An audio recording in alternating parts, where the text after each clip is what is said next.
First of all, Mr. Miller, how's life outside of politics? Well, it's terrific. I'm lucky enough that I'm in demand and I'm getting the opportunity to do some really interesting things, all about cities and how we create jobs through the environment, because I think that's what we need to do. That's what we need to do in the 21st century. And I'm also lucky enough to be able to get to my kids' sporting events, and I'm a vigorous carpool dad for hockey, so life's very good for me. I know you're not the mayor anymore, but there's a lot of changes happening at City Hall right now, and a lot of it seems to undo some of the work you and the previous council did. What do you make of what's happening right now? Well, I'm not going to come and second-guess people, but I think Torontonians are speaking up, and it's very clear to me, and I think it's clear to most people, the kind of city that Torontonians want. It's a city where everybody has a real chance. It's a city that has high environmental standards, where we have great public transit, and where we have a strong, prosperous economy. And city government has a really important role in supporting the kind of services that help that city grow.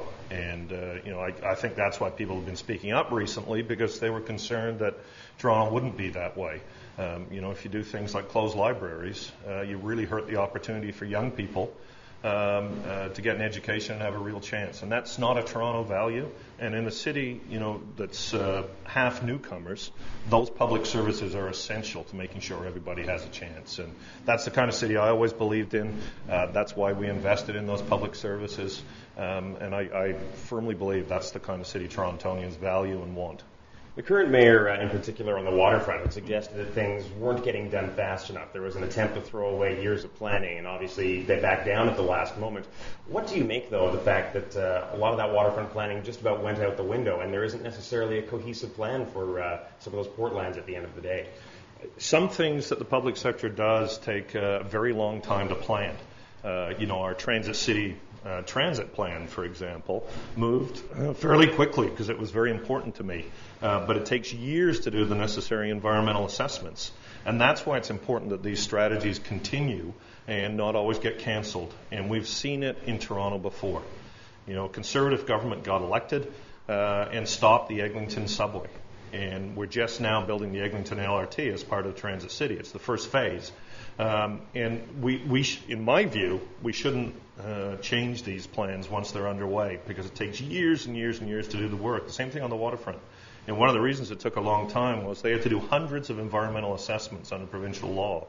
If you start over again, not only are you throwing that out, it means that it's going to take a very long time to get anywhere. And when you have a terrific plan like Transit City that met the needs of all the neighborhoods, or the waterfront plan, the best thing to do is try and speed it up. And, the interesting thing is that's the conclusion that council ultimately came to. We've got the right plan, but let's try and do it a bit faster. What was your reaction when you saw that revised plan for the waterfront? Oh, I'm not going to get into that. You can guess, I'm sure. On the provincial election, do you worry that the next premier may cancel what transit funding remains, even though it's not for Transit City anymore? Well, I think people are going to look closely at these issues in the last couple of weeks. And, all the parties have strengths and weaknesses. The Premier invested significantly in Toronto, and I think we should thank him for that. Very important investments his government's made.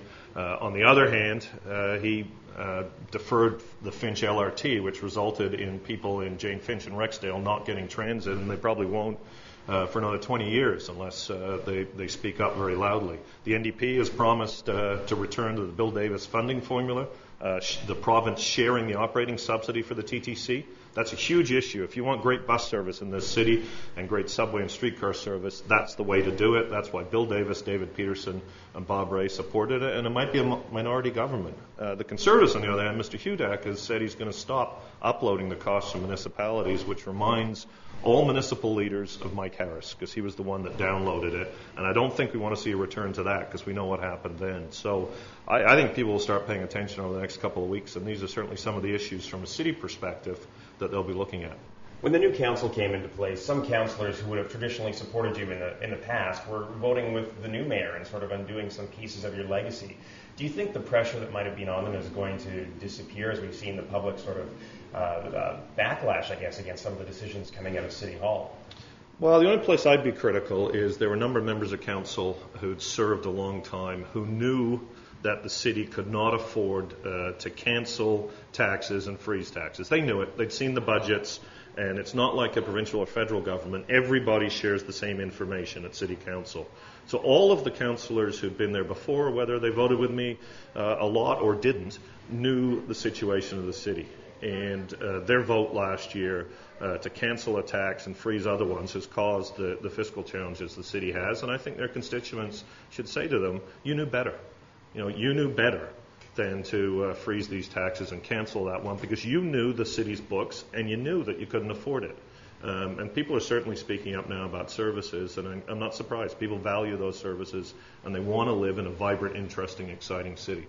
And just finally, I know you're watching from the sidelines now, but are you still as optimistic about Toronto as you were when you were mayor? Oh, sure. We've got a great city, and I'm lucky enough right now to be invited to a number of cities in the world and to help give advice about how they can succeed, particularly from an environmental and a jobs perspective. And when I get off the plane back in Toronto, I always feel a little lift. I'm really proud to be here.